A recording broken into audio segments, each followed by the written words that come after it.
いかがですか？もう大丈夫ですね。英語が方がいい。じゃあ英語しようかな。どうしよう。本当に Can everybody understand if I speak a bit slowly? So who does not understand if I speak English? Okay, okay, maybe if you don't understand, you don't know. Okay. So this was the wrong question. Okay, I will try. もしは難しいの言葉をちょっと英語は、日本語は出てこないし、難しいの言葉をちょっと英語で、もし、浅見さん、別だったらお願いします。じゃあ、僕は、オーストラリアで生まれましたんですけど、本当にオーストラリア、ウィーンでも、生物学を勉強しましたんですけど、でも、never graduated。そう、ちょっと unfinished business。でも僕は、ウィーンのビジュアルメディアアート勉強しました。その後でイギリスの、デザインインタラクションという、でもその時で、ドニダル・フィオナ・レイビー。ドニダル・フィオナ・レイビーは、ちょっとその後でスペキュレーティブデザインの本を買いましたので、もしこの本読んだ時で、僕も作品も見ますかな。で後で、10年間ぐらい、東大の医科研究研究室で DNA 情報分析の中でちょっと働きました。ちょっとリサーチサイエンティスト。そっちはバイオインフォマティクス系、ガンゲノム解析とデータビジュアリゼーション、そんな感じで、本当に、アートサイエンス、本当にサイエンスの場所もちょっと働きたいと思います。そういう方ね。もちろん、早稲田のmetaPhorestも結構長いし、わからない。あとでちょっと長いし。でも7年前、8年前ぐらいも、ヒデと一緒に、そのBioClub Tokyoも作りました。BioClub Tokyoは渋谷のドブンサッカーのファブカフェの2階で、本当に B1 のラブありますので、そこはアーティスト、デザイナー、メーカー、もちろんサイエンティストのために、もうその、コミュニティスペース、プラス研究室もあります。でもちょっと違うので、後で活動と浅見、あと翔平はちょっと説明しています。でも僕は今、ちょっとウィーンのアーティスティックサーチのPhD スチューデントです。そうですね。なぜバイオロジー、なぜ生物学は、なぜバイオとアートね。アーティストはいつも、okay, all art is media art. So if you want to make art, you need some sort of media. So A の核は the screen, right? 音楽インストゥルメント。20年前は、30年前はコンピューターがメディアになったんですけど、そのネットワーク、コンピューター、その感じですね。でも最近、20年前ぐらい、生物学、バイオロジー、バイオテクノロジーもメディアになりましたんですけど、もちろん DNA はすごい一番古いメディアですね。最近はこの生物学、アナリティック、read only だけじゃなくて、20年前は Human Genome Project が読むだけで、DNA 読むだけですね。でも最近、Synthetic DNA、DNA 核もできます。Synthesizing DNA。今は read only、前は read only、でも今は read write、読む書く。読む書くは本当にメディアムです。もうチャレンジは、そのメディアムは、うちのバディの外ものじゃなくて、その DNA もうちのバディの中にですね、結構面白い。生命と核テクノロジーはWhat is technology in Japanese? 技術じゃなくて技術。生命と技術ね。これはもうすごい昔のやつでも、これは初めての遺伝子組み換えの、お客さんのプロダクトですね。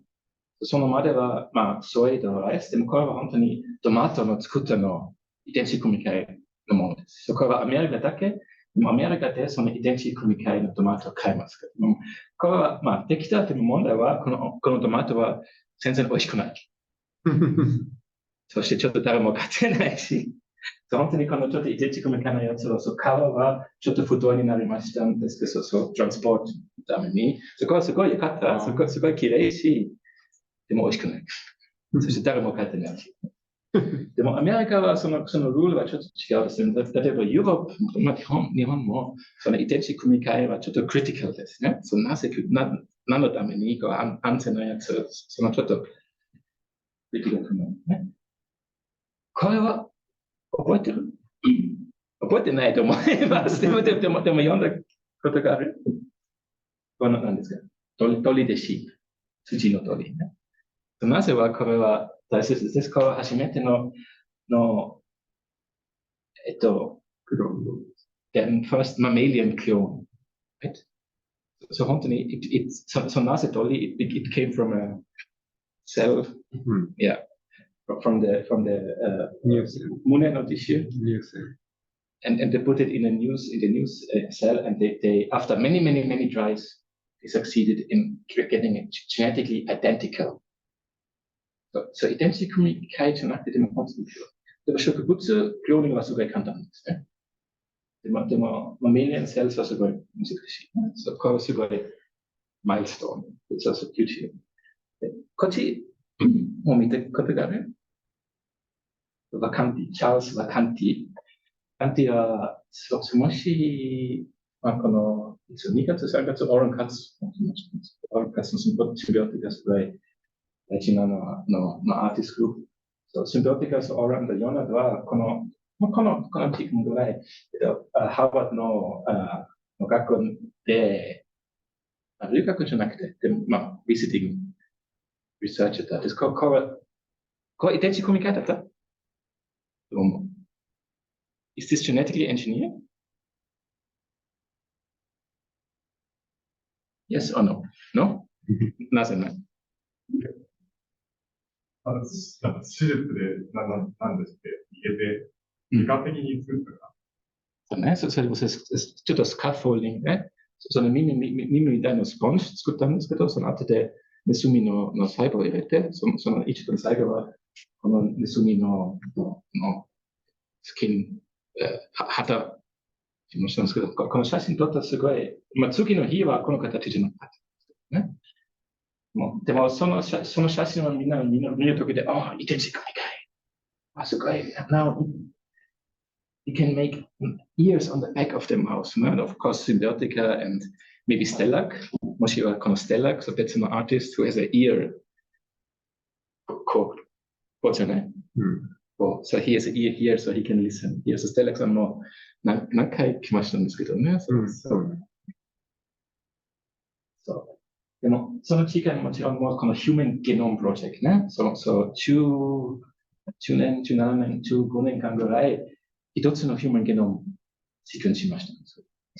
一つの Human Genome、3 billion、300億 ?30 億のベースであります。で、10年間かかりますから30億のドラですね。でも今はこのミニオンで、イルミナシークエンシング今いくらですか？ウィーケンで。フルゲノム、without analysis, just 生データで。$10? 10万ぐらい。アメリカだったら3万ぐらいで1ゲノム。そうですね。すごい、この読むのスピードはすごい速い。でも面白いものは、この Human Genome Project。最近このプロジェクト、ちょっと名前が変わったんですけど、今これは Human Genome Project Read になった。今ちょっと新しいのプロジェクト、Human Genome Project Write。今からいます。そういう通りは、Full Synthetic Genome 使いたいです。今、もっと知ってみます。もうそのアナリティック、シンテティックアナリティック。もうこれはなぜはこのちょっとエクサンプル、その同じの違いは、アーティストさんたちも、ちょっとバイオアートサイエンスに行きましたんですけど、その前はもう結構有名なアーティスト、エドワード・スタイケン。どうぞ。エドワード・スタイケンは、ラクサンバーグと、アメリカに引っ越しましたの写真やフォトグラファー。すごい有名なフォトグラファー。モマのディレクターモマ。でも、he was also always looking for ちょっと新しいの subjects しましたんですけど、でもこれはデルフィニウム、そう花ですね。でも、伝えるのは、このデルフィニウムで、フォトグラフィックの、開発のリクイッドのフォトグラフィックリエージェント、花変わりましたんですけど、ケミカルミタジェネシス、フォトグラフィックのリエージェントで、ちょっと花変わりましたんです。花は色になりましたんですけど、後で写真。これは遺伝子、花変わりましたんですけど、ケミカルミタジェネシス。遺伝子変わったんですけど、でも、目的の写真は大切なもの。でもちょっとバイオアート系の大事なプリカーサーと思うんですね。もちろん、僕のアートのキャリア、挑戦は一番大切な人です。ジョーはもういろいろなもの、アーティスト、カルチャーの感じと、ジョーは89年で、MIT のアレクサンダー・リッチラのビジティングスタジオになりましたんです。これすごい早い。89年で。89年で、この初めての遺伝子のアートワーク、first genetic artwork.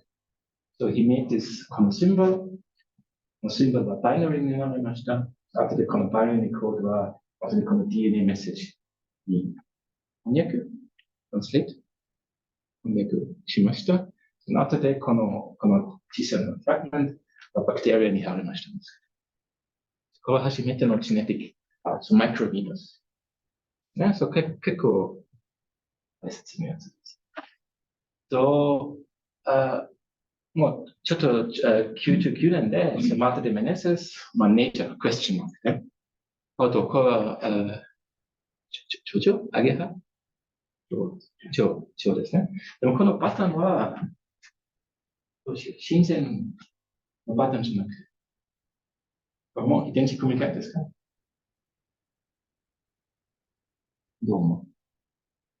どうやってこのパターン作るの？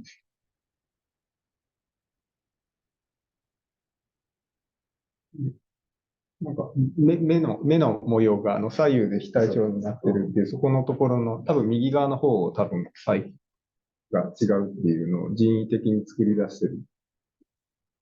または、この蝶の、虫さなぎするときで、針はありました。針で、その時は、この蝶の、便じゃなくて、でも針で、細胞はちょっと変わったんですけど、その後でこのパターンになりました。でも、ちょっと、遺伝子は変わってないしね。でも、フィノタイプは変わりました。この、art with life, or with living being ね。生物とアートを作りました。このウサギも見ましたか？もうちょっとアイコニックのピース。これは TFP、ウサギ TFP 版の何かヒドカツ、もう29年で、これは TFP ですね。TFP、みんな知ってるんですね。このリポートシーン。もちろんそのウサギは、本当にその色はじゃなくてね、もしウサギの肌はちょっと有利で、TFP でもそんな感じじゃなくて、それでも結構面白いです。エドワード・カッツは、この、サイエンティフィックのカラボレーターの、このウサギを作ってください。ウサギの使った時で、じゃあウサギは、この遺伝子組み換えのウサギは、ちょっと家持って帰りたいんです。大丈夫ですか？はい、大丈夫じゃない。遺伝子組み換えのやつ。でもその名前はアルバになりましたね。その名前は開けた、ちょっとアートワークになりました、ね。そこでそのちょっと、ラブの中の外のチャレンジですね。いろいろ活もちょっと面白いの。前の話でオーレン・カステルのツール、もうすごい有名なのアーティストピース、これはモーリー・アートミスン。これはね、いや、それはモマのバージョン。Similar version. Oren Katsiaのツールシンビオティカ、So there are many すごいいろんなfamous piece, but this is semi-leaking verticals. こっちもこのスポンジみたい、そのスポンジの中の最後やりましたけど、これは victimless leather という、そう本当にその小さなレダージャケット作りましたんですけど、これも、あと、モリアートミュージアムのいくべてもらいましたんですけどね、この一応サポートしました。でも、victimless leather の、なぜは victimless？ この、牛のレダーじゃなくて、最後でレダー作りましたんですけど、でもこの、最後の餌は、FPS の、fetal bovine serum、子牛の血液のやつですね。この victimless じゃなくて、子牛で、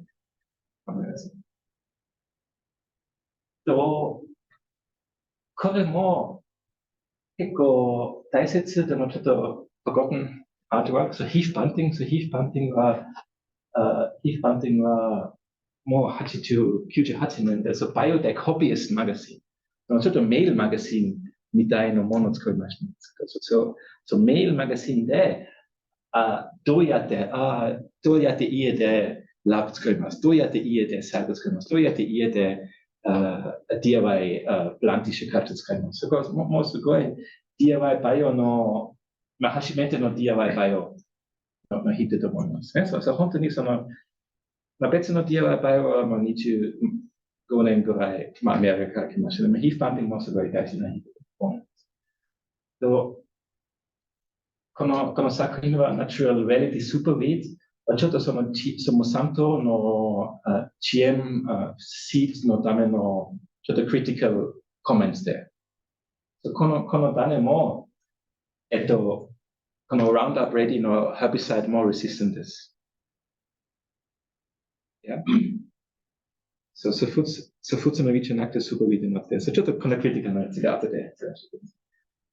And Heath Bunting, he also このコメントね、22年です。本当にこのチームハイプの間で、今ゲノムはすごいな。DNA is the place where the symbolic and the real meet. DNA もちろん本当のやつですけど、目は見えないし、ちょっとそのイマジネーション。今もそのスペキュレーティブデザイン、スペキュレーティブバイオロジー、なんだか可能性があります。で、もうその real and symbolic。and 時間はどうですか？あと、20世紀は、コンピューターの世紀ですね。インフォメーション・ティオリー、ロチェラン。21世紀は本当にバイオロジーの世紀になりましたと思うんですね。でもどうやってアーティストデザイナーさんたちはこのparticipation, how can we do something? ね。うちの先生たちは、その speculative everything の本で、その taxonomy of future、どんな未来がありますかね。possible 可能性ね。plausible? How do you say plausible? あり得る。probable? 多分。そうですね。preferable 何が欲しいね。何が欲しいです。speculative design、speculative art は本当にそのちょっと未来のシチュエーション、未来のオブジェクト、未来の作品使っていますね。後で本当にこれは欲しいですか？後でそのディスカッション。ドニッタメンティのレビューはこれ綺麗し、でも別の論文もっと前で、そのグラフィックありましたけど、ヘルスケアのやつ結構面白いです。アーティストじゃなくて、もちろん、probable, plausible, possible、もう結構面白いやつはワイルドカード。もちろん何もわからないの未来ですね。what kind of future we don't know so far. And that's maybe what we as artists, designers, scientists, maybe we should try to make. So we also have this trend that technology becomes more lifelike. At the same time, life becomes more technology. その両方のコンフリクトですね。Okay, maybe I go a bit faster because you know, 生命は何ですかね。So what is life? So 僕は、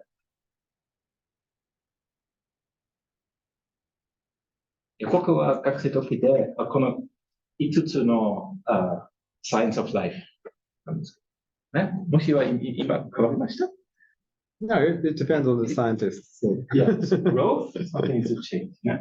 Metabolism, reproduction, change, mobility. What is your definition? What did you learn? 学生時で。中学生時で。It's a very difficult one, but of course, from the perspective of chemistry or physics, maybe it's much more it's a non-linear dynamics or so we have a different types of definitions. So this is like origin of life, or I may well kick over to but this was maybe genetics and the evolution are often added. But this is change, no? Change. Yeah. Change, yeah. So the organism needs to. And also individuality or it's a cell outer boundary, the membrane structure. I also think the offspring has to be like weaker than the parent. That's one hallmark of life. The offspring has to be weaker than the parent. Yeah, like bacteria and viruses, they reproduce and they're already as strong, like they're already capable as the parents, whereas humans. But both is life, right? So bacteria is not life, no. Virus is not life. So これは結構synthetic biology は結構新しいの言葉です。でも本当に synthetic biology はちょっと110年前の初めて使ったの言葉ですね。これはステファン・デュクス、フランスの researcher, and he made this ちょっと experiments, and this was actually diluted minerals. How's it called? Chemical gardening. And if you put certain solutions in water or something else, they create these structures. So they change, they grow, but do they reproduce? We don't know. But there's no metabolite. The metabolite, but this was the first. She made it consumed by no. And actually a friend of mine, so Derry Bardini, he's a medical philosopher, I guess. And he says life is everything that can get a virus. Yeah. But then we have this Mimi virus,ね。Mimi virus は結構大きな virus。大きな virus もちょっと小さいな virus もゲットしました。So is Mimi virus alive? It's a small one, no? Yeah, you don't take it. After that, you can in your presentation. No, I'm not going to talk about that. No, but the thing is, ちょっとこの gray area, ね。symbiotic or in cats are semi-living, no? So semi-living objects. It's between life. And of course, so we talked about synthetic modification, but this is because there's a very legal definition what what modified life is. This is in the Cartagena Protocol on biosafety, and it's novel combination of genetic material through use of modern biology. So if you make, everybody had to make this course here as well. もしは前ちょっと勉強しましたんですけど、もしはちょっと寝ちゃったんですけど、でもうちのバイオキャップも、ちょっと遺伝子組み換えの地域の前で、この2時間のレクチャーね、So what is synthetic, what is, これはすごい面白い。これは EU のやつです。でも日本は、ちょっと違うんです。And why is this interesting? Because, for example, what is not considered? Yeah, so in vitro fertilization, natural processes, conjugation and functional transformation, and mutagenesis. Ne? Mutagenesis from the chemical mutagenesis by identical mutation. Radiation mutagenesis, also okay from the radiation. If you put new DNA, identical mutation. After that, OK。どうしよう。じゃあ、あと10分、15分ぐらい。じゃあ、このイントロダクションのちょっと今の僕の作品。もうちょっと前の作品で、これは、サントリーの作ったのはオーイカネーションですね。これもちょっと面白いな。花です。これはすごい特別な花です。初めての遺伝子組み換えの、so the first aesthetic 遺伝子組み換えのプロダクトですね。そのまでは遺伝子組み換えの植物は、ソイビーンとコーンとこの感じですね。動物の餌です。これは初めてのヒューマンのためのエステティックプロダクトですね。そこはちょっと、これを初めて見たときで、すごいびっくりしましたんですけど、でも日本では、きれい。no discussion ね。そのために、ちょっとどうやってこの特別の花を普通の花になりたい。英語は common flower。common はもう、ちょっと scientific description ね。普通の common mouse、common なんだ。Santorini metis, they put the gene from Petunia into carnation, and the Shiroi carnation were our ring. But you are thinking, how can we ちょっとhack this? ね、これはうちの初めてのラボです。すごい。じゃあ箱、スプレー、コンテナで、家でちょっと、花消しました。植物のティッシュカルチャーで、花出たんです。was growing, right? And if you grow them long enough, you get this, and the motor, you get like root, and then each one cycle, you can actually release it into the environment. でも面白いのやつは、これ遺伝子組み換えの花ですね。でも、外大丈夫ですか？この花は OK ですね。サントリー花作ったんですけど、後でこのちょっとその日本と EU とアメリカのバイオセーフティ、バイオ安全をアプライしました。この花は、ヒューマン、アニマル、別の花、ちょっと危なくないしは OK ですね。でもすごいこのプロセスは5年間かかりました。問題は、僕たちもこの花はコピーできますか？ちょっとプライベートコピーね。バイラシー。になりましたんですけども、その後そのリリースはもうグレーエリアですね。その特別な花、普通の花、special flower became common flower, 後でこの flower commons、この shared spaces where the flowers can grow. And ちょっとその作品のデベロップメントは、サントリーはこの白い花で、白い花プラス青い電池は青い花になりましたんですけど、もうそのワイトアウトはちょっとディープ X、日本のワイトアウトディープ X、昔のタイプライター、if you make mistake。なんか修正するやつです。white。何 white correction liquid ね。So where you mask the error、and then you can, so this is, white out も、black out じゃなくて white out when everything本当によってどれはこの青い遺伝子は消したいんです。このプロジェクトの初めてからは、RNAi interference、別の遺伝子入れて、その後でキャンセルアウトね。もう2010年でちょっとクリスパで来ましたんですけど、本当にクリスパで入れたい。プラスに作ったんですけど、まだ事件は終わってないし、so we need more money to do this. But it's just the idea is not to accept 遺伝子組み換え、but we can change it back to the natural state ね。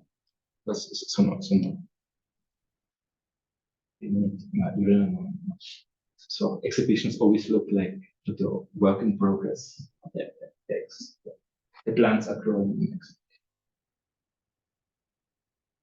And the question is, if we remove this gene, 青い花は遺伝子組み換えですね。でも、この青い遺伝子は消しました。まだ GM、まだ遺伝子組み換えですけど。ちょっと後でもそんな感じです。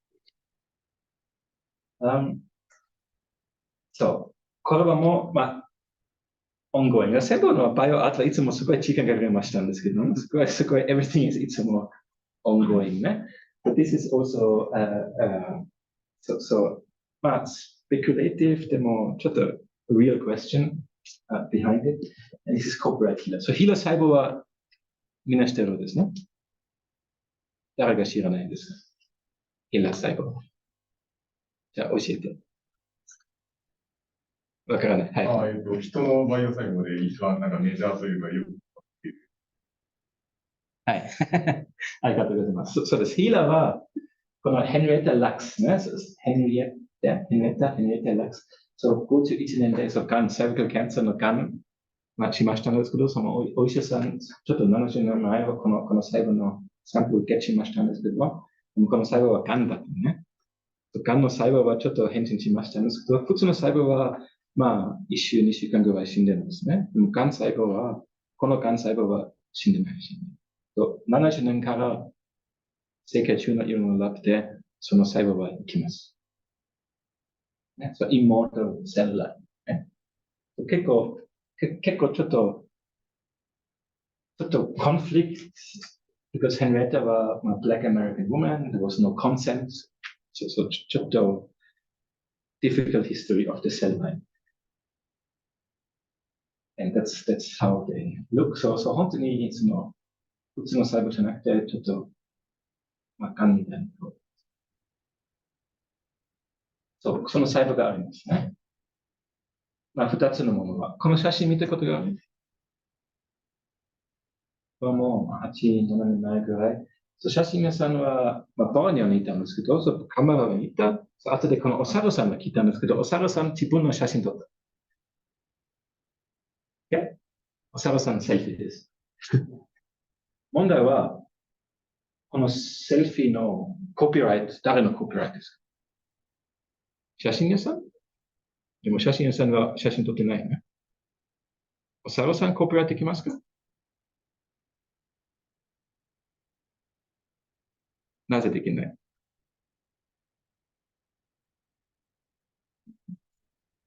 そう、コピーライト、本当にこの、コート、ちょっとローに似てましたけど、後でこの、動物はコピーライトもらってない。あげない。本当に you need to be human to be able to have copyright. And if you make a picture, 写真の撮ったの人はコピーライト。ゲットしました。But what if we can connect the healer cycle to camera? What if we can make an experiment where we have the healer cycle growing in a small incubator? この小さなインクベーター、ちょっとセンサーがあります。この細胞はカメラのシャッター着金しました。撮ったの写真は誰のコピーライトですか？僕のコピーライト？僕は写真撮ってないし。もう細胞のヒーラー細胞のコピーライトですか？そこの細胞は写真と。細胞は動物じゃない。細胞は人間じゃないね。human. So this is a comment to give or to show the humanity of the human side of the healer cells. So they came from human, they are living, semi-living material, so they should have the copyright. Yeah? So much of this gray area. So でも、今ちょっとその2回で、ラボが、細胞があります。もうちょっと実験やりましょうね。本当に言った通りは、この展覧会の間で、細胞はグローイングします。1回で写真。ちょっと CO2 がちょっと難しいです。でもちょっとデモ、ラボでちょっと写真。Okay, maybe I skip.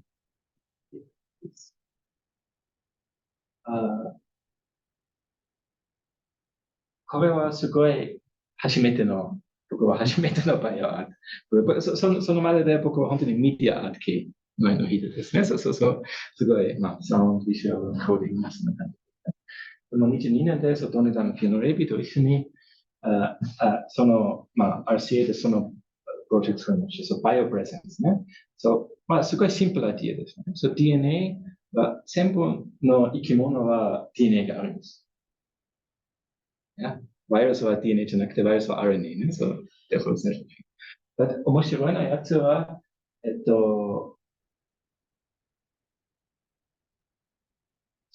木はすごい、DNA の大きさは結構高いし、ね。Human DNA はそんな高くないし。What if we can ちょっと、Human の DNA、木に入りたいです。でも木の遺伝子は変わらない。ね。ちょっと、バイナリー、ちょっと別とか別に、コーディングメソッド。木は、普通の木みたいですけど、でも、ヒューマンの情報は全部木に入りたい。はい。テクノロジーは面白い。20年前はすごいスペキュレーティブ、すごい先進的な方、クリスプな方、シンテティック、DNA な方なんですけど、すごい、ちょっとインポッシブルですね。でも、本当に面白いのやつは、どうやって、how can human trees as living memorial、ね。例えば僕の、おばあちゃんは死んだ時で、でもその前はおばあちゃんの DNA は木にありました、ね。どうやって、そのおばあちゃんの DNA の木のコミュニケーションがあるんで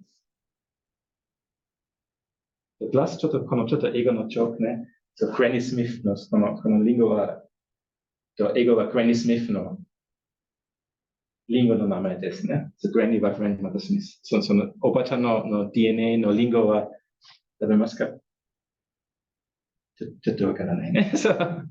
もうすごい古いのコンセプトでもう今、もうできるかなsome point we will make it.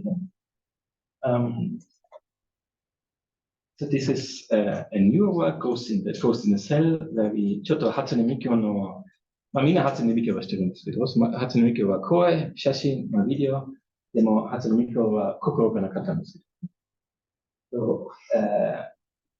How can we give her a heart? ね、どうやって心があげたいと思いますね。we made ちょっとシンテティックの、オープンソースみたいの DNA、みんなはちょっと、コンピューターで返信できます。後でちょっとの DNA 分けました。iPS 細胞に入れた。後でその iPS 細胞は心の細胞になりました。美術館で、この初音ミクの心の細胞でバクバクしました。面白いのやつは、高橋さんは20世紀のクリエイターで、毎週はこの、メディアムチェンジしなければならないし、すごい、本当にクリエイター、クリエイターは taking care ね。本当に taking care of living artwork。もう面白い。その時は、首のディープドリーム、この上のやつの、この初音ミクの最後の夢、ドリーミングになりました。結構面白い。毎日はすごい初音ミクの大ファンも来ましたんですけど、すごい、結構生命から、between life and death, no? So sometimes the cell die, but we can bring them back. Just this この agency of beating cells.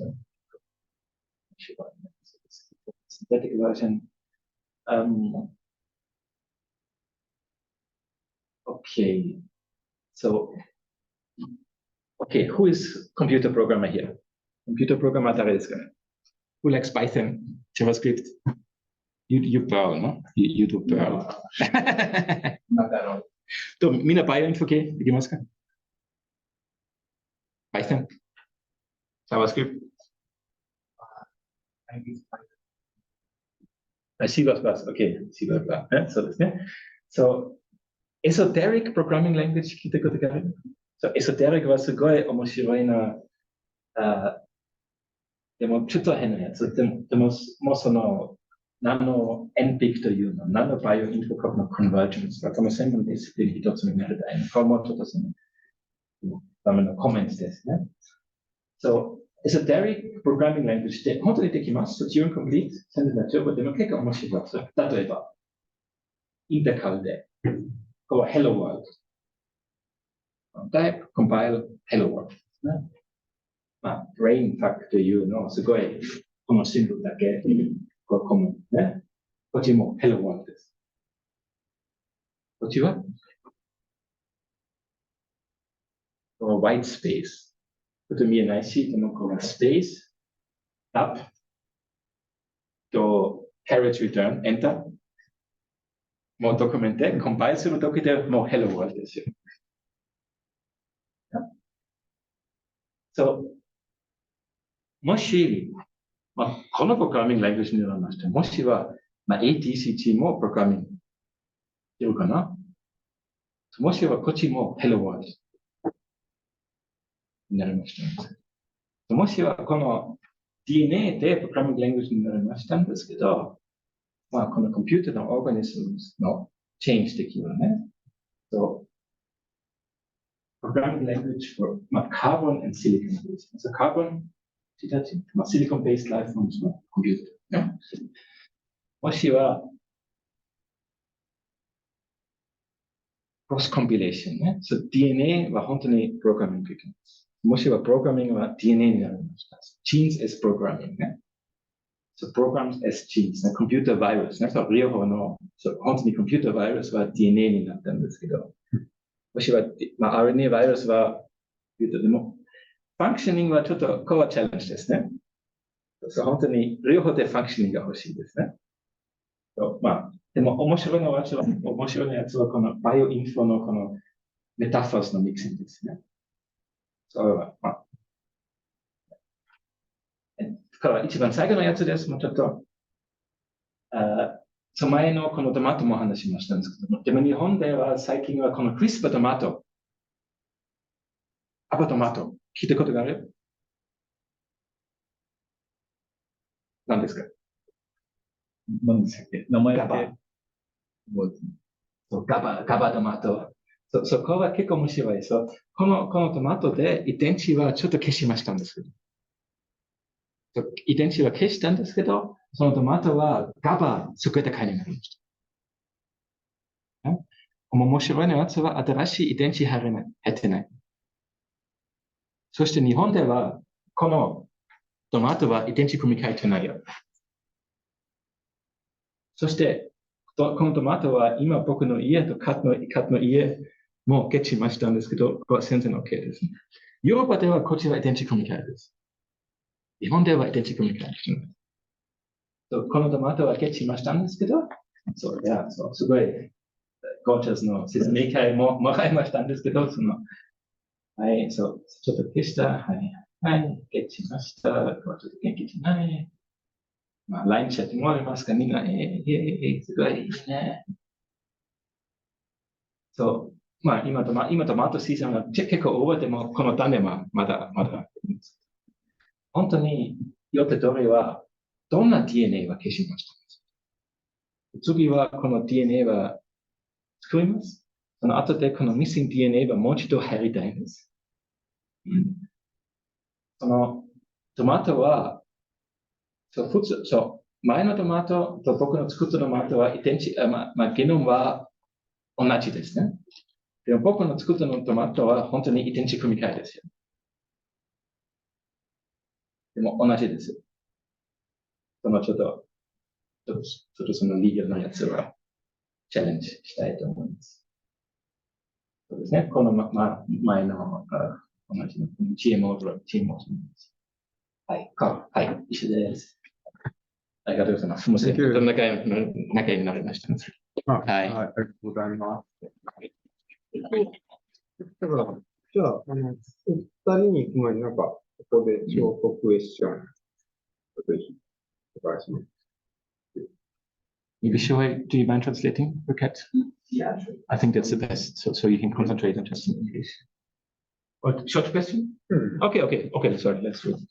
Questions first. Yeah, okay. もし質問、後でもし3人でちょっとディスカッションもします。大丈夫。あ、ぜひ。今後で言うあ、大丈夫です。はい。なんか、僕ら思ったんですけど、日本で活動されてる理由って、あれですか、なんか拠点をこう、日本において活動されてる。はい。なんか、それって、なんか理由があったりとか。Is there any specific reason for you to have worked in Tokyo or in Japan? そうね。僕はウィーンと後でイギリスで住んでました。その後で、日本のアーティストレシデンスになる。その時で、すごいの日本のクリエイター、ゆくし方 ICC ですごいサポートしました。その後でも、ヒデオもあったことがある。すごい日本のバイオアーツィはすごいいいと思います。じゃあ日本で。頑張りましょう。But I thought biopresence, if it's possible somewhere, it's Japan. To have this idea of ちょっと animistic nature. So not 100% planned, but 本当に little planned.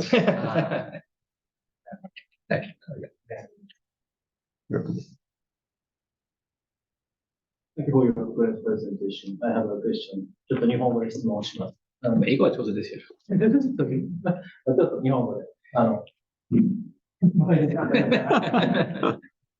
ジョージの作品は、花のフラワーの作品とか、バイオプレゼンスとか、ヘラ細胞のやつもそうですけど、多くの場合、法律が一つ作品の対象になっている印象があるんですけど、そういう法律とかローっていうものに対する、なんか特別な思い入れというか、はジョージの作品の中にありますか？それともジョージ自身のそのアーティストとしての姿勢の中にそういうローとか法律というものに対する関心というのはずっとあり続けていますか？法律はロー So legal consideration. そうね。You always deal with some legal issues. Why? Not by chance, but it's always 新しいメディアになりましたんですけど、でもSo I think this is so I studied media art, right? And this was the only thing where we didn't have to do painting. Arigato, thank you. Don't joke, ne? And I don't think artists, the role of art is to do self-expression. Mukashi maybe some kanji, but it's not interesting. So I think that the role of artists is always to explore and challenge media. Right? So abstract art and also internet art, some kanji, but if a new medium emerges, there's total chance. With bio, there's always, of course, because it's potentially dangerous, there's a very horizontal answer, so biosafety, biosecurity. And of course, sometimes it's challenging to go against that. Yeah. So, but it's not by design. Yeah, okay. I see. Okay, I have another question, but thank you. So you don't think that the law or changing the law or something like that, it can also be the target of the media. So do you think that? So 今のこのクリスプのやつは、law はちょっと not fast enough. So technology is faster than the law. So that's why in Europe, America, we have different laws trying to govern the same thing. And it's kind of a bit worrying because Japanese industry is really pushing to not call it GMO, yeah? So new breeding technologies. But that also means you don't have any checking of the new shokubutsu. Right? If it's not identical mikai, you can't just put it on the market. Identical mikai janai, daijoubu desu ne. Hontou ni ansen desu ka? But it's not kind of speculative design, not only to feel no design for discussion, so art for discussion. So この object でもその間でちょっと話しましょうね。本当にこのがいいですか？いや、yes, no, 他になんかすいません、ズームの方。だからみんなは出ましたね。大丈夫です。大きな声で言ってもらった方が。はい。人工的に遺伝子に変異を入れるアーティフィシャルミューテーションを、こう、今あるものに対して遺伝子入れるっていうことで、それを自然界にこう放つというか、自然界に対してあっていいのか。自然界にも人間が何もしなくても突然変異。その何かナチュラルミューテーションが、そこの、境界線っていうのも、線引きとかっていうのが、最終的には曖昧になっていく。なんか、多分人間が手を加えるものって、人間にとってメリットがあるものなんです。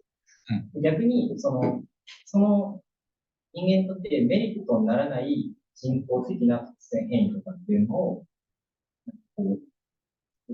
に対して、ちょっとスポットしてみるみたいなのも、すごく個人的には、面白いのか、自然のナチュラルなミューテーションを模倣するみたいな。なんか全然まとまらなくて、そういうところに少し。まあ、質問とすると、ヒロさんはナチュラルなミューテーションについてどう思いますか？ Natural mutation. まあ、mutation plus survival of the fittest ね、そうダーウィン。でもこのフィットは、どんなフィットですかね。例えば、まあ、みんなよく知ってるこの、人参とコーン。本当のコーンは見ました？そう、2000枚のコーン。あれです、コーンね。日本語はコーンね。本当に一つの種だったよ。だから本当に、natural mutation でも、selection だよね。selective breeding。もしはスーパーの、全部の植物の果物は natural breeding で、mutation and natural selection。これは自然じゃないよ。If there was no human, there would not be any corn. Or there would not be chicken. There would not be inu. There would not be maybe cow. ね。これはすごい humankind was shaping nature since a long time. でもちょっとタイムフレームは違う。I think he also wanted to ask, is there do you, as the artist, make a distinction between this naturally selected over millions or hundreds of years versus artificial, like DNA editing toolkits? Is there a distinction between those two? And is there like a point to make a distinction between them?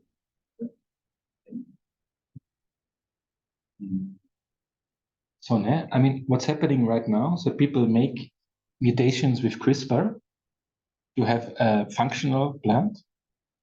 And if this is happening, then they try to do it with radiation. Right? CRISPR-Cas9 とかの遺伝子管理技術を使って今はやっているけど、一昔前は、ミュータジェネシススクリーニングって言って、なんか放射線とか作って、突然変異を導入する。So they try to test it with CRISPR, but then they make it with natural mutation. So it's not a GMO. Oh, you're saying they combine it now? No, they don't combine it. So with CRISPR, it's just a test. But once they have the desired trait, they try to recreate it with radiation or chemical mutation. まず最初の試験管の中で、CRISPR-Cas9 の方がスクリーニング系として早いので、それで確立させて、目的とすると表現系が見つかれば、今度はミュータジェネシススクリーニングの遺伝子組み換え技術を使わない方法で、選択をかけている。そうやられています。So it's, yeah. But for example, the our carnation は新鮮はできない。So carnation は can never be blue. Because この pathway がないですね。carnation はいつも、青い、金色、orange ですね。その青いはちょっと特別な pathway。大丈夫です。大丈夫。質問が。はい。じゃあ、じゃあ、どうするんですけど、思いつきでなんか話を聞いたんですけれど、話が変わったんですけど、猿が撮った自撮り写真の著作権がどこにあるのかみたいな議論がちょっと出てたと思うんですけど、それってなんかこう、動物の生態調査とかで使われるセンサーカメラみたいなのがあるじゃないですか。動物が横切ったらシャッターが消えるみたいな。ああいうカメラで撮られた写真の著作権は動物にあったりするんです。あるものにあったりしちゃうんですかね。その場合ってなんか論文とかで使われる写真って全部盗用になったりするんですか？そう、そうですね。このチャレンジはそのエージェンシー、本当に写真撮りたいですね。これはちょっとグレーエリアですね。もしはこの細胞は本当に写真、細胞だけね、その写真で、ちょっと、I know it. ちょっとスペクレーティブしましょう。But I think it's also important where the sensor is. No? If sensor is ちょっと遠い, or if there's a closeness, maybe. Yeah. 多分あれ、動物じゃなくて人だったらっていうので、多分またもう少し変えてるんだとは思うんですけど、コンテクスト。はい。じゃあちょっといろいろとあると思うんですけど、なんか言いたい。どうぞ。したことじゃないんですけど。In Japanese law, there's no counter protocol. All key to law elements require if you make no GM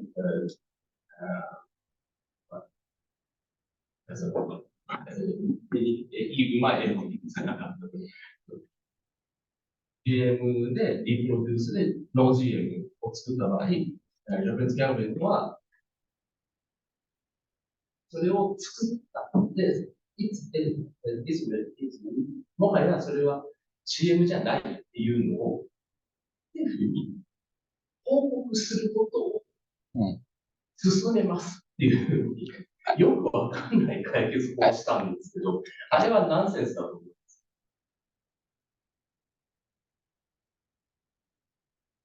す。それはもう、I think if it makes create something using modified 電子組み換え技術を使った産物を報告しなきゃ、自分で報告しなきゃいけない。で、結果的にも遺伝子組み換え生物の定義から外れたっていうことを報告しろ。報告することを強く求めるみたいなバットがないんですよ。Even if you use that modification tool, if you apply for it, then Japanese government has a kind of window. If you apply for this organism, this new thing, you petition or like to argue that it's not a GMO, then they will accept that argument. じゃあ、後でシェアしてください。This is going to link there. But I think there's like that of a corn or like it's about it's not just the standard GMO, but only for the CRISPR based one. Yeah, this is the new one. Yeah. 今最近のやつです。If it's just one mutation, right? If it's just a single base mutation, then it could also be like or deletion or something like that. Yeah, right? Yeah. So this is why Japanese government is really trying to push it very strongly. Yeah. For the industry. And his question is, what do you think that such a recommendation to report is relevant?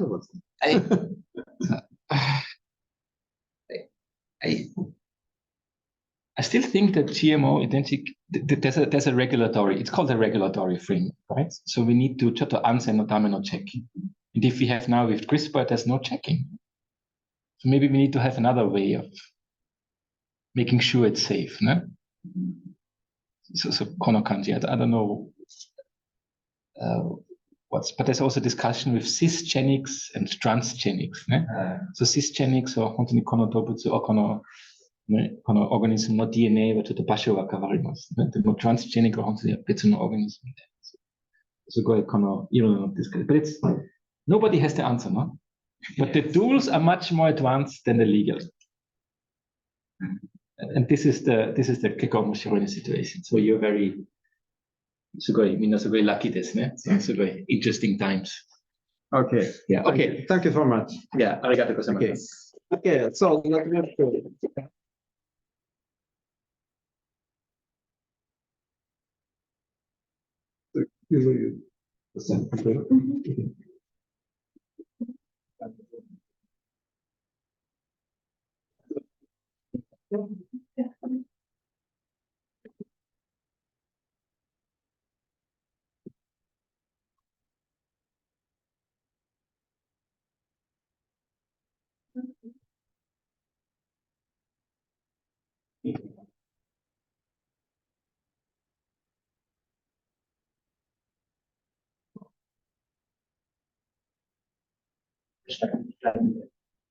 Yes. Okay. You might have to shorten it. And also, I am so sorry.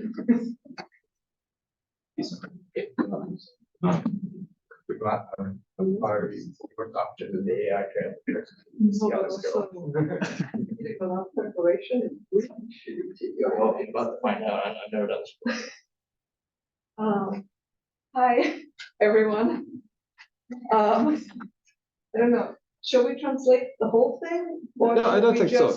Should I just talk in English, and if somebody has questions, then shall we translate? Yeah, primarily. Yeah. Okay, let's do it that way. That's way less stressful. But if you do not catch the talk, and please raise. Yeah, please say immediately. Please try. So, hi, my name is Kat. I'm a member of BioClub. I'm going to be doing a talk kind of about interspecies communication and kind of about my artistic practice, the history of it, how I ended up at BioClub, and what is happening.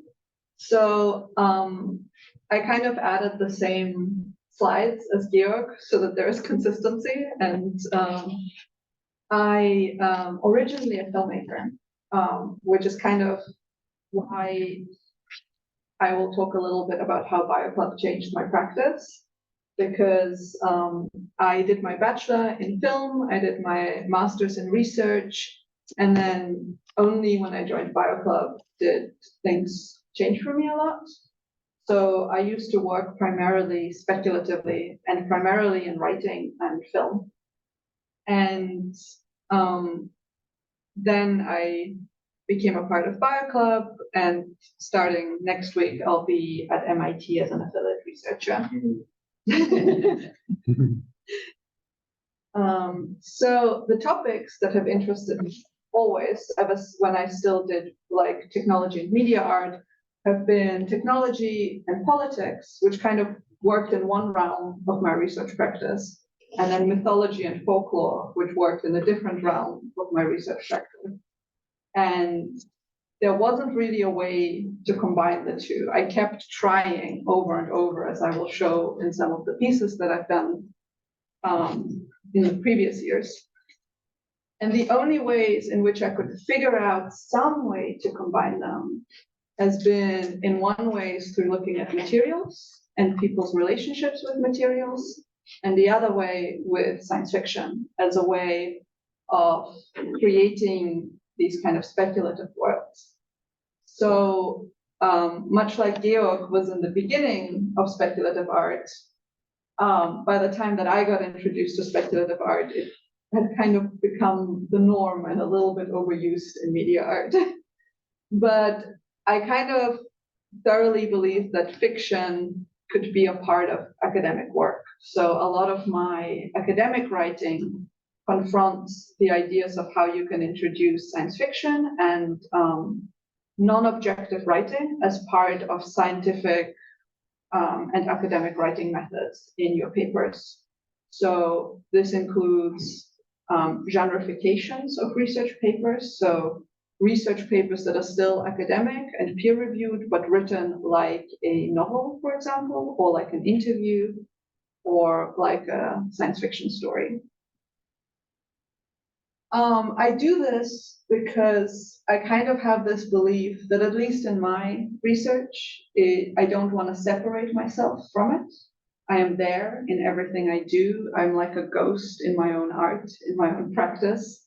It's kind of always there, whether it's in forms of fictions and lies or in forms of actual like addressing experiences that I try to process. One of the works that I will be kind of introducing is something that I did 3 years ago, which was one of the first times that I was trying to kind of forcefully push together these notions of politics and the notions of mythology and magic and alchemy. And that was a piece in 2019 where I was working with 17th century alchemical manuscripts in Cardiff, which has the biggest archive of alchemical manuscripts in the world. It's inside of a church. It's very funny. You go into the basement of a church and they have all these books from in Cardiff? In Cardiff, yeah. They have all these books from the 16th and 17th century, which are these manuscripts on alchemy. And I was going through these manuscripts because at that time I had just begun my master's thesis and I hadn't really settled on how I would address it, but my master's thesis at that point I thought would look at alchemical approaches to materials and then modern approaches to the internet. So I was trying to look at alchemical processes as they were instructed in those manuscripts, and then seeing what digital processes I could align these with. Another work that kind of looked at environments and natures and politics was a documentary film that was an investigation based on kind of family history. It was an investigation into post-Soviet military zones and the kind of changes to the natural environment that had been done in those areas after the Soviet military had left, after the break of the Soviet Union.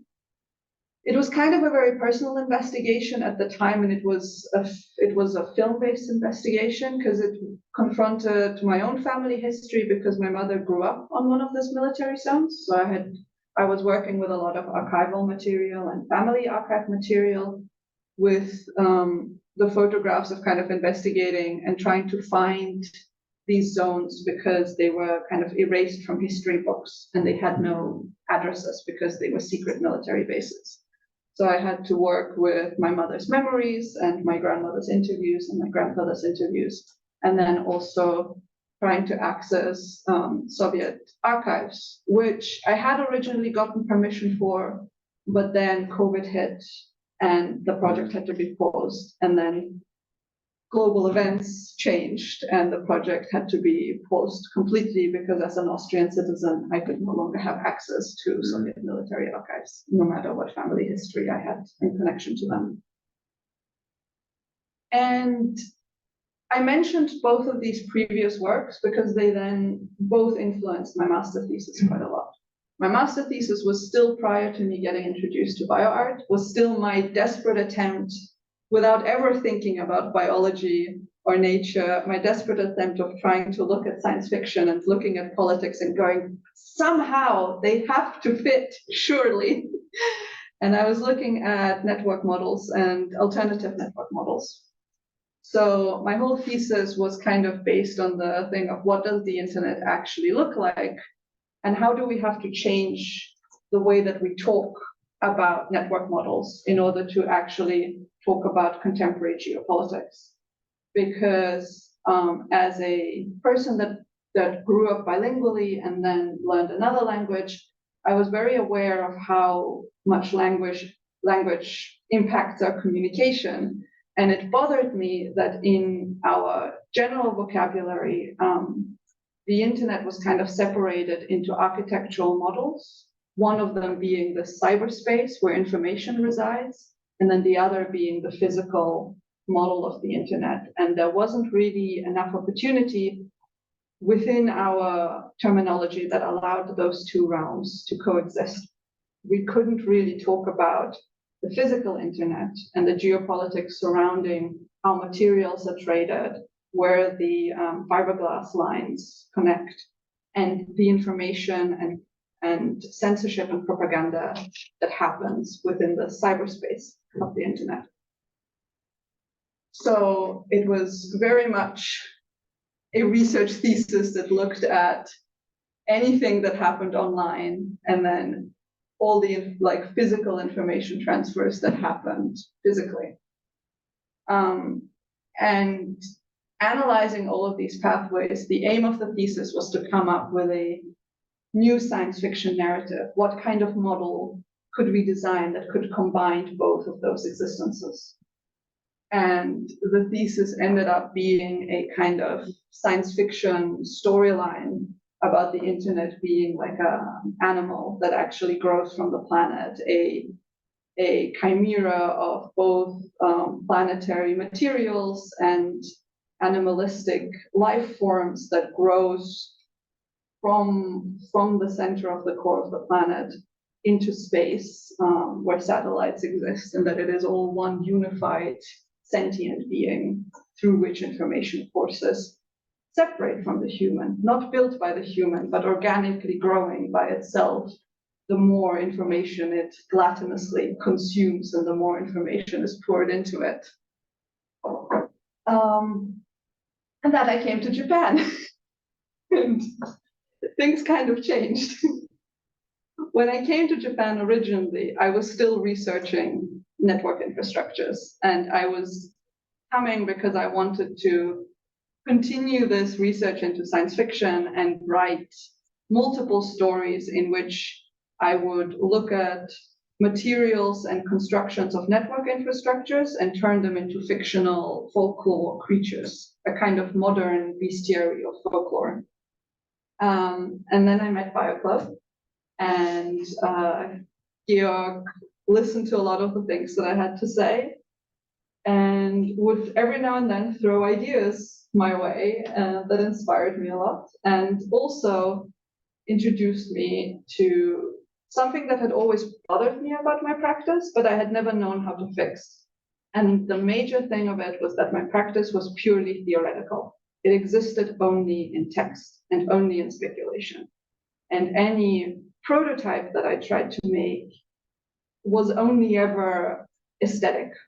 Like, it was only something that I would create in order to have something physical, like a sculpture, but everything about it was always fiction. And it never really seemed within the realm of possibility for me to do something that might actually work or function or play around with things that might function. And within BioClub, that kind of changed because I got introduced to prototyping, and I also got introduced to work inside of the lab. And I also got introduced to biology in general, because unlike Georg, I did not start and left unfinished a degree in biology. I flunked biology in high school and left it behind at age 16 as a thought of, oh, I guess it's not for me. And never really thought about it again until I ended up at BioClub and suddenly realized that maybe everything that I was trying to think about between technology and geopolitics and mythology and all of these thoughts that were floating around my head made a lot more sense if I started to think about it with a little bit more nature in mind and a little bit more biology in mind. And in some ways it became a lot more fantastical. And in some ways I realized that maybe this kind of dream I had about biology and technology actually being one thing, and living machines were actually not that unthinkable at all. So I kind of became really interested in communication, not between humans, which is what everything before was always about for me. All of my works, whether it was film, everything I've presented with network infrastructures, it was always about how humans communicate. It was always focused on language, mistakes in language. It was all about linguistics. Funnily enough, when Georg just used the quote earlier that DNA was the place where real and symbolic meet, to me that was always film and language and any other shapes of communication where things where reality and symbolism blur together and float away between our hands. And so I started thinking about communication not between human to human, but species to species, and maybe not about human at all. So I had currently 3 research projects that kind of go alongside one another, but they talk to one another, but they're kind of separate projects.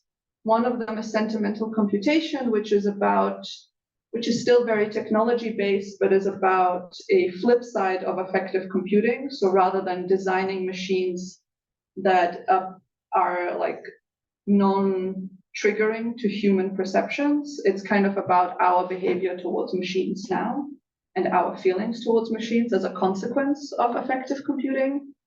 Symbiotic devices, which is about building and designing tools that either interact between species or allow species to interact between each other.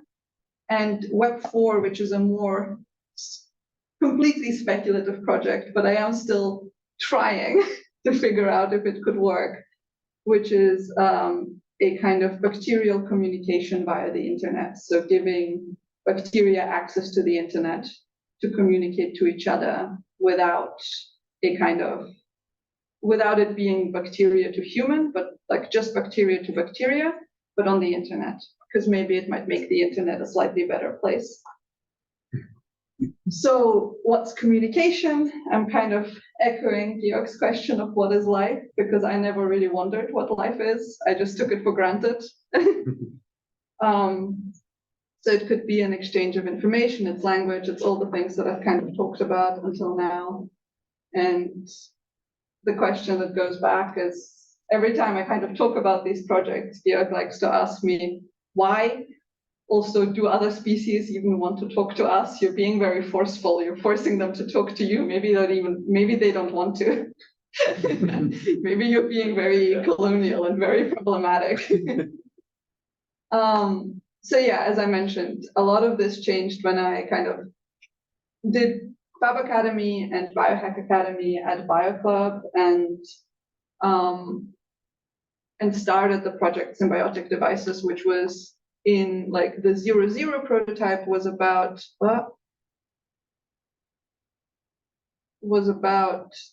making a musical instrument that would not be played by the human at all. A musical instrument just for the forest. Not about me becoming a musician, but just building a tool that I wouldn't even really be able to use. And it was the first time that I properly could interact with building a prototype myself. And it was based on a paper that I had read many, many years ago that kind of still stuck in my mind, which was about the fact that when you cut plants, they emit a frequency of pain that we just cannot hear, but it is measurable. And it kind of looked at many other research of other people interacting with plants and possible actuations using plants and processes that you could do of kind of code-plant interaction.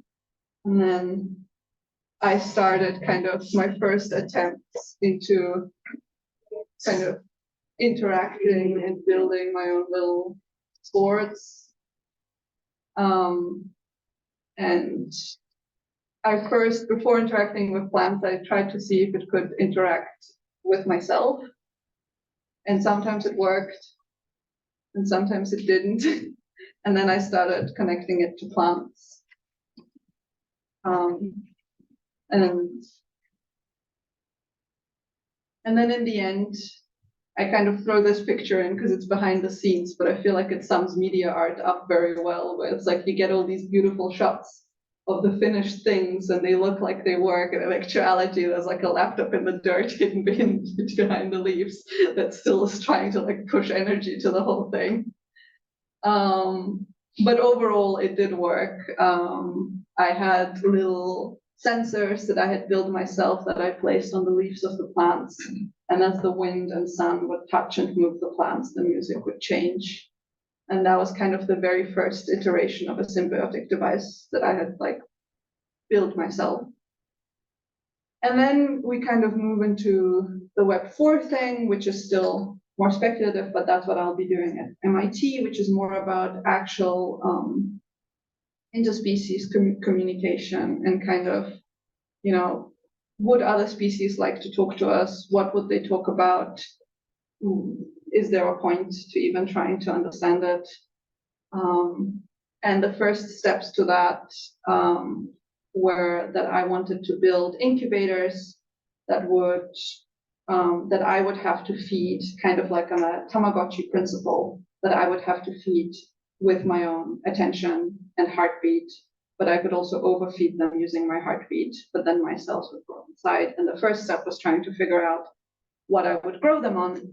So I have been experimenting with scaffolding and decellularization and trying to figure out how best to decellularize without completely destroying the source material. And this was a failed attempt where I tried to do it with fruit and my method didn't quite work. So I have to do a different method, but this I'm stopping. I'm leaving it here. Okay.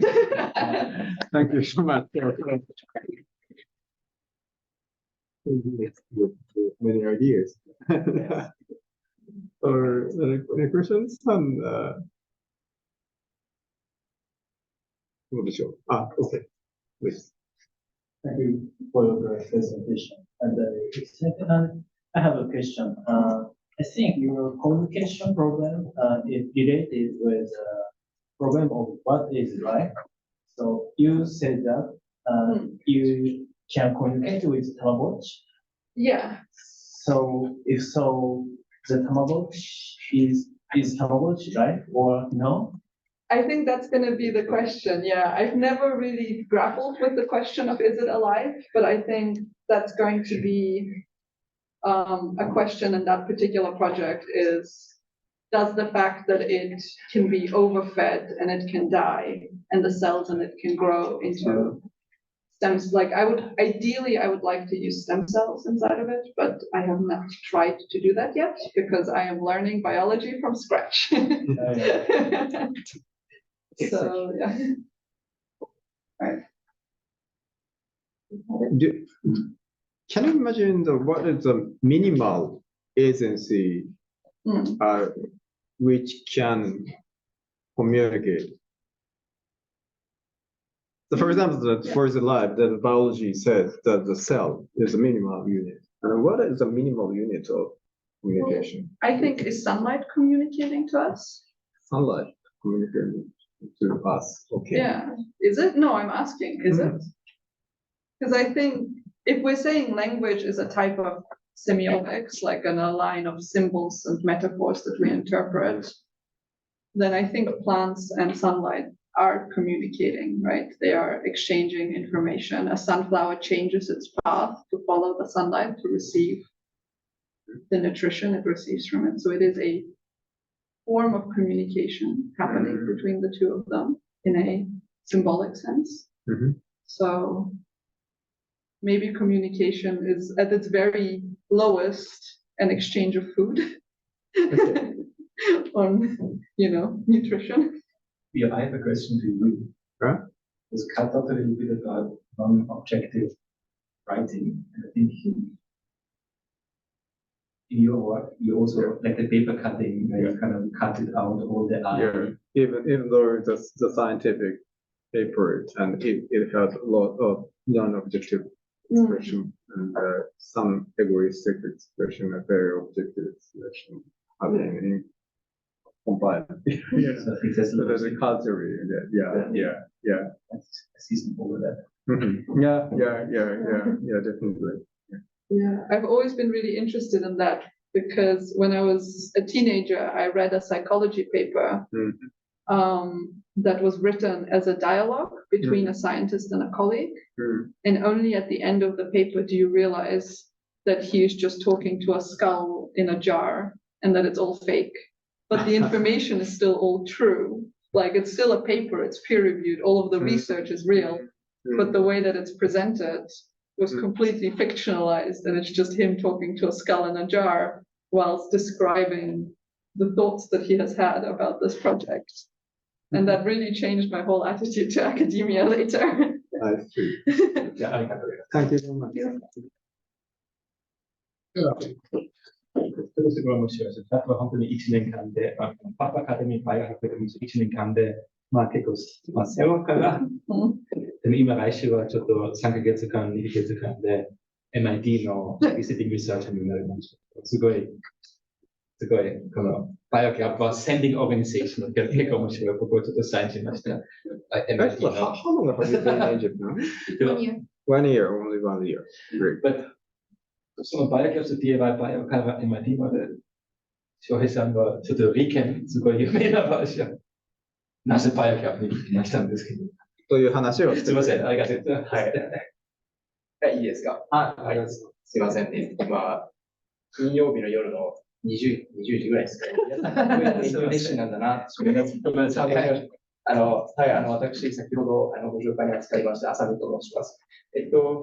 今は、ついこの前までは大学院生、今年の3月に、卒業して、皆さんとはちょっと、比較的に近い、卒業したってなんで、近い、のかなと思ってまして、私、理科研究所で研究していて、今までは理科大なんですけど、こういう、いわゆる普通の研究生活を送っていた身として、バイオクラブの良さっていうのはどういうふうに見えてきたかっていうのを少しだけ、ご紹介。先ほど申し上げた通り、私、理科大の薬学部に、4年生の大学に変わって、その後、同じ大学の免疫学の研究室に入って、当時はその、薬の、なんていうんですかね、最先端が、免疫学っていうか、免疫を使った、あるいは免疫のその分子そのものを使った、薬っていうのが、ものすごく副作用もマネージできるけど、疾患に対する劇的な効果が見えるっていうので、応用面にも効くし、面白いな。で、免疫学そのものも、昔から興味あって、病原体と、病原菌とかウイルスとかと、戦ってきて濃縮された、免疫系っていうのがどういう仕組みになっているのかが、単純に、興味があって、そのまま続けていっておりました。で、その後、理科大に所属しながら理研に移って、仕事で今、同じ組織なんですけれども、ちょっと違う研究室で、研究員やってます。ポストクやってます。で研究テーマとかは別にあんまり特に触れないんですけれども、腸内細菌との、共生っていう現象が面白くて、どういう遺伝子が構築される。共生というと、互いに得するパターンもあれば、片方だけが得するパターンで、片方が、害を与えて、片方がウィンルーズな状態になるっていう、その間のものもいっぱいあって、その遺伝子とかどういう、近側の遺伝子がどうなっているのかっていうのが興味あって、ちょっと今日はそれ触れないんですけど、そういうのやってました。で、マウスとか、バイオ細胞とか使っていて、今は、マウスとか人の由来の、腸内細菌を、網羅的に解析するという気持ちで、あとは、一時期インターンとかもやったりして、リセプトデータっていう、遺伝子カルテのデータを使って、医学的な研究、本当かじったぐらいなんですけども、ちょろっとやって。今日は僕は何が話したいかというと、いろんな組織に携わる経験があったんですね。で修士の時とかは、がんセンターに、共同研究先で、潜り込んで、こういう大学のラボとは全然違った雰囲気の、みんな大人ばっかだし、僕だけ、20代みたいな。で、怖い先生も結構いるんだな、みたいな。で特に、がんセンター東病院は、お医者さん、外科医のお医者さんって、僕全然知らなかったんですけど、外科医のお医者さんにノーっていうのは非常に失礼らしくて、夜9時ぐらいに実験が終わって、そのままちょっと理科代持って実験したいんですけど、って言ったら、いや、俺と飯食えって先輩のお医者さんに言われて、いや、今日帰れますって帰ろうとしたら、本当に怒られて、怒られて、何帰ろうとした俺と飯食えって言って、で、そこから深夜から、その怒られたさっき気まずい感じの先輩と2人で、ご飯、2軒まだ空いてんのかよとか思ってたんですけど、で、なんか、さっきはごめんなみたいなこと言われて、いや、ごめんなとかじゃないんですけど、まあ、いろいろあって、まあ、その、権力を握っている人たちとか、そのインセンティブっていうのが、まあ、各組織によって全然構造が違って、それは、まあ、面白いなっていうふうに思っているのがして、で、先ほどちょっと申し上げたんですけども、まあ、疫学研究やったところは、ヤンセンファーマっていうジョンソン・ジョンソンの中の製薬部門で、たまたまそのデータサイエンスの部署に配属、に出させてもらって、で、3ヶ月も、PhD や3ヶ月がっつり休みもらって、中に入って、もうアレックス・ゴースキーっていう、なんていうんですかね、もう一番トップの人と僕の間に、人事のそのアプリみたいなのがあって、間に何人いるかとか見れるんですけど、だから9人ぐらいいたりして、へえ、こんな大きな組織初めてなんだけどっていうのは結構感動したりして、でもやっぱり、いろんなインセンティブを A さんにとっていいことは必ずしも隣さんにとっていいことじゃない。で、こういったそのインセンティブっていうものが積み重なって今の社会ができているし、その人の行動っていうのが、サイエンスのイノベーションだったり、いろいろ繋がっていくんだなっていうふうに、ちょっとだけこの後話して。で、バイオクラブの関わりは、本当にたまたまで、去年の9月ぐらいに、10月だったかもしれないですけど、なんかメーカーフェアっていうのがあって、で、メーカーフェアが終わった次の日にたまたま僕ツイッターも開かれてたんですけど、たまたまツイッター開いて、メーカーフェアなんか楽しかったですみたいな。メーカーフェアなんて、なんかアメリカってイメージしかなくて、日本にあると思ってなかったので、そのまま調べて、で、バイオってキーワード入れたら、バイオクラブが出てきて、で、その同じ週の、なんか週例火曜日のいつもそこに潜り込んで、こんにちは、みたいなところで、そこからずっと、なんかこう、遊ばせて遊んでくれてるみたいな感じなのかな、みたいな。はい。で、先ほどちょっと話したんですけど、今のこの、一般的な研究を、なんていうんですかね、システムとしてのこだわりをしてるんですけども、一番下に研究員いて、で、そこに所属長とか、ラボヘッド、PI とか、その上に所長とかいて、最終的にスポンサーがいる。スポンサーっていうのは皆さんご存知かもしれないですけど、非営利目的の団体だったり、営利目的の団体があります。ここにロゴもしたんですけど、特に関わりはない。経費とかは皆さん聞いたことかもしれないですけど、国が税金を集めて、取ってきたお金を、じゃあサイエンスをやってください。で、それを基礎研究に向けた。で、逆に、営利目的で、いろいろあるんですけど、これも外資のアンデリーソン・アローズっていう、BC が、ベンチャーキャピタルっていう、なんかお金を取ってくる、マーケティングの人たちみたいな、その、サイエンティストも入ってるけど、基本的に資金を集めて、で、それを、有望そうなスタートアップに分配するっていうのが、コメントでやっていて。で、もしかしたら、想像できるかもしれないですけど、どこからお金を取ってくることによって、どういう仕事になっていくかっていうのが、決まっています。一方で、研究員って何してるんだっけっていうと、研究実験ですよね。ラボの運営、なんか、皆さんご存知か調べてほしい。僕最近知ったんですけど、なんか、倫理申請とか、なんか安全管理とか、いろいろよくわかんない、いっぱいあったりして、でもちろんその学生を新しい人の教育だったり、こうやって要するに研究だったり、いろんな雑務が、積み重なっていく中で、じゃあ、このシステムの中で、この間のこの人たちは何してるかというと、正直よくわかんないんですよね。なんか、岩崎先生は違いますよ。岩崎先生が岩崎さんはちゃんと違ったんですけど、理研みたいな大きい機関になってくると、本当に間にたち何やってるんだろうってすごい思う時あるんですよね。で、多分ラボの人そう思ってる。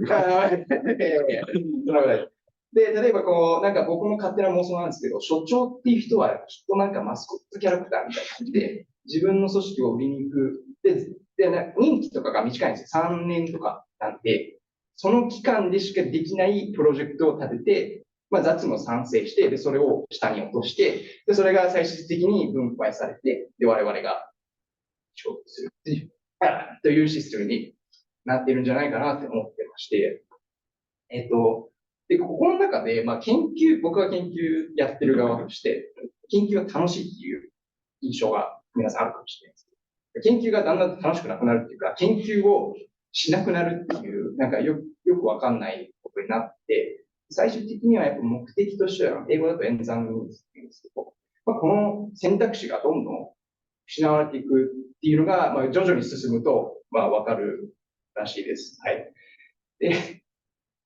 で、このシステムがね、うまくいって本当にイノベーションにつながって、本当にいいサイエンスにつながるんだったら僕は文句ないんですよ。で、皆さんも多分そうなんですけど、ただ、このシステム、ライフサイエンスの現状をこの一図で表すっていうと、ちょっと議論するべきかもしれないですけど、イルムの法則っていうのがあって、これ縦軸に、研究開発費、10億ドルあたりに、承認薬の数が見えるんですけども、この横軸に、年々どんどん下がっていく傾向で、要は、リターンがディミニッシングというか、どんどんお金をかけてるのに、どんどんリターンが少ないっていう最悪なこの負のサイクルになってて、こういうのを見てるとちょっと落ち込んじゃうのであんま話したくないんですけど、こういうトレンドがライフサイエンス、現状として皆さん知っておくべきだと思いますし、で、これをどうにかしてでも、ひっくり返さなければいけないっていう我々の大学院生生命科学系のやっている人たちは皆さんこういうのを意識した方がいいんじゃないかなと思っていました。で、こういう傾向がもうずっと、もう2000年代からずっと言われてますよね。僕らが研究を始める前から言われてまして、でもそこからはやっぱ改善のプランはなしし、勝ち組が、基本的に勝ち組にやり続ける現状っていうのは、なんとなくわかるというか。で、ここに最後、ジェームズ・ダニガンっていう人が書いたハーツメイコアっていう本があるんですけど、前線から遠のくと、客観主義が実験にとって変わり、そして最高意思決定の段階では、現実なるものは存在して、で、それに負けているときにはどうです。で、いろんな病気に対する戦争を、人類は戦ってきてるんですけれども、今は特に、楽観主義とかに、陥ってしまって、トップ、研究やってる人たちの現状を全く理解してないトップが、根本的にこのシステムの問題にあるんじゃないかなって。で、この傾向、もうちょっと深掘りすると、ベターザンビートルズプロブレムっていうのは、正直今まで出た薬の中で、さらに圧倒的に劇的な効果を示すのは、そもそもあまり見つかってこない傾向です。あとは、どんどん FDA とかももっとデータ出す、もっと N 数増やす、もっとメカニズムを明らかにとか、どんどんそのレギュレーター側からの、プッシュが強くなって、上からはもっと金を投資して金を投げれば、いずれか自分で解決する。その、ブルートフォースバイアスっていうのもあるんですけど、人とか、金だけじゃないですね。人と時間と労力をかければ、自然と解決するだろうという、バイアスがあったりして、で、その中にもやっぱ、汚職問題だったり、モノポリー。例えば、イルミナっていう資源会社があるんですけども、今、マーケットの8、9割方独占してまして、で、こういった会社がライフサイエンスを握っているのにもかかわらず、あまりイノベーティブなことはしない。そういったビジネスモデル。で、我々はそれの中にトラップして、で、特にアメリカが有利になるようなシステムになってですね。それは、イルミナがうまくやってくれたかどうかはまた別として、こういうことがあると、ライフサイエンスはなかなか進んでいかないよねっていう、そういった現状の、洗い出しというか、はい。で、こういうシステムっていうのは、こういう現実っていうのは、今のシステムの産物だって別に、これを意図して作ったわけでもなくて、たまたま自然とこういう構図になって、下流にはこういう結果になりましたっていうのが、要は悪意がない。どのプレイヤーもいて、どのインセンティブもあるんだけど、基本的には皆さん悪意がないよ。先ほどちょっと申し上げた通り、この中間層をなくしたらどうかなって仕事増えるだけだし、なんかよくわかんないルールとか増えるだけだし、この中間層を追っ払っちゃうってことで、それでバイオクラブの魅力はこういうところにあるんじゃないかな。本当に研究員が主体でやるところ、スポンサーはその箱ですね。バイオクラブって箱は研究室もあって、ちょっとしたものだったらもうピペットとかもういろいろなんか、ドネーションのものが集まってて、で、本当に、自分、結構研究者って、たまたま入ったラボで、たまたま研究が面白くて、たまたまどんどん評価がいくっていうケースが多いんですけど、本当に自分がなりたい研究者像っていうのは、どこにあって、どういう、なんだろうな、本当にそれを自由に、こう、本当は学生中にやるべきなのかもしれないです。僕の学生時代はそういうことさせてくれなかったんで自分のこの、やりたい研究とかどういう、本当にその先輩たちと全く同じ風になりたいのか、それかもっと、なんか、あるんじゃないかなっていうのが、やっぱ自分の中での中であって、本当に免疫学とか腸内細菌学が僕にとって一番いいのかなっていうのは、つくづく思うことあるんですけども、そういうところもね、やっぱやってみないとわかんないんで、そういう、自分のやりたい研究とか何なのかなっていうのを、本気で研究、追求、させてもらえるこの箱っていうのがめちゃめちゃありがたくて、こういうコミュニティぜひ還元してね、僕とかはなんかいろんな技術的なところとかで、アーティストさんたちが、こういうことやりたい。アート作品でこれやそう。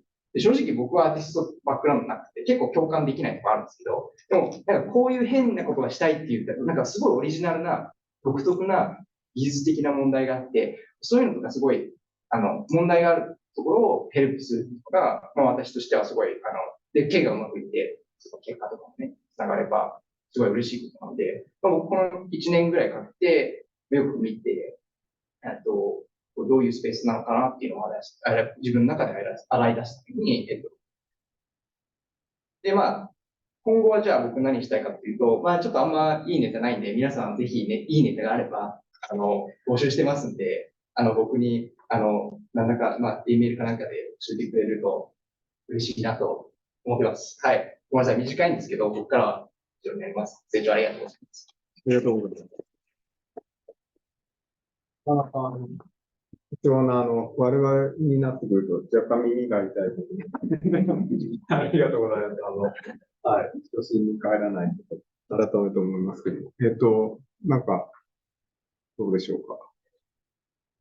もうラボの研究とかやってらんねえよみたいな感じで、どんどん皆さんが自分のことやり出してくれると、僕は嬉しいので、全然、うちでやっていただいて構わない。やっぱですけど。研究者はマネジメントの訓練とか受けないんで、ね、どういうふうにラボを回せば皆さんがなれるかとか。そうですね。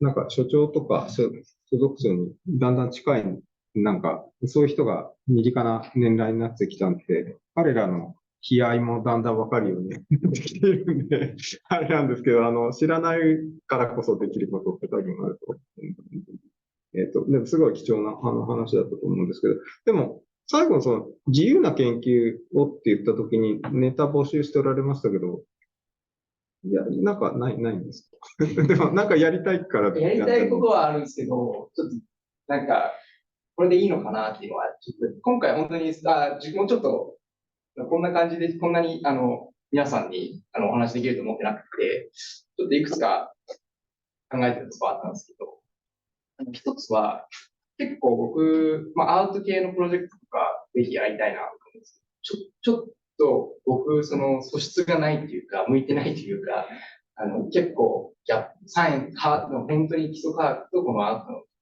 ギャップを感じたりしてて、自分でもなんかこう、いいアイディアないかなと思うとこあるんですけど、なかなかちょっとこれだっていうか。で、その間に、スラッグプロジェクトとして、やっぱりなんかこう、僕がやっぱ思うのは、生物学って結構、一般社会の人たちから結構、なんていうんですか、ミスアンダースタンドっていうか、要はその、パソコンとかはデザインされたものじゃないですか。人の体っていうのはデザインされてない。デザインされたとしたら神がいるっていうロジック。で、神様がデザインした体だっていう、そういったロジックは根本的に間違っていて、たまたまその、人の体を機械として例えて、薬とかは、その壊れた部品を治すんだよっていうふうに例えがあるんですよ。それ根本的に間違っているところがいっぱいあって、その、デザインされないものっていうのは、やっぱ面白いなと思ってて。で、それも、例えば、どういうことかっていうと、エコロジーって的な、もっとその自然界のダイバーシティをもっとプロモートしたいっていうか、こんな、なんていうんですかね、そういった方面に行けたらいいんじゃないかな。だから結構そのバイオハックって言葉に対してちょっとこう、自分はこう、納得いかないところもあったりして、ハッキングっていうのはソフトウェア用語で、生き物をハッキングしようとしてもいいけど、いや、結構泥沼化するよとか、なんかもう遺伝子組み換えするだけでもわかるじゃないですか。こう、すっごい時間かかるし、すっごい労力必要だし、結構なかなか生き物ってデザインされてないからです。ごめんなさい、全然。ありがとう。全然大丈夫。ありがとうございます。ちょっともう時間がもう、授業の時間が100分過ぎているので、もう、あれなんですけど、なんか最後に、とかせっかくなんで、これ質問じゃないんですけど、私はもう6歳ぐらいからずっとアートシーンにいらして、あと、実なんですけど、ちょっと最近、エコロジーな展示がアート業界で増えてきて、そうですね。ここまでやってきてしまったんですけど、なんでちょっと後ほど話したいなっていう気持ちが。ありがとうございます。めっちゃ嬉しいですよ。実はなんか、美術館のチケットが欲しありがとうございます。ありがとうございます。めっちゃ嬉しい。これありがとうございます。じゃあ、この一つ。はい。ちょっと質問というかコメントみたいな。お願いします。お話聞いてたらすごい面白いなと思いましたし、で、今お話ししてくださった、バイオハックっていう言葉が、なんか、すごく大事だな。なんかおっしゃっていただいたら一番印象的だったのは、背景がアートじゃない。アート系に行くと結構違和感を持つと思いました。そこが結構大事なポイントなのかな印象になって、なんかいろいろ僕もアート系の論文読んでますけど、結構違和感を持つことがあって、やっぱりアートの歴史って眺めてる先行するアートムーブメントに対する違和感が次のアートムーブメントを生むっていう多々ある。その違和感の部分がなんか、プロジェクトにつながっていくんじゃないかっていう印象をお話を聞いてて思いました。ありがとうございます。ありがとうございます。貴重なことです。ありがとうございます。学生さん、なんか、せっかく大先輩がいないかな。じゃあ、そうしたら、またコメントを書いて、受講生の方、授業でもあるので、書いてもらって、多分、今何も言ってない人が、コメントでは結構なボリューミーな、それここで言ってよって思うようなコメントをみんな書いてくれるので、それ、来たら、回しますので、はい。じゃあ、どうもありがとうございました。3人のゲストに。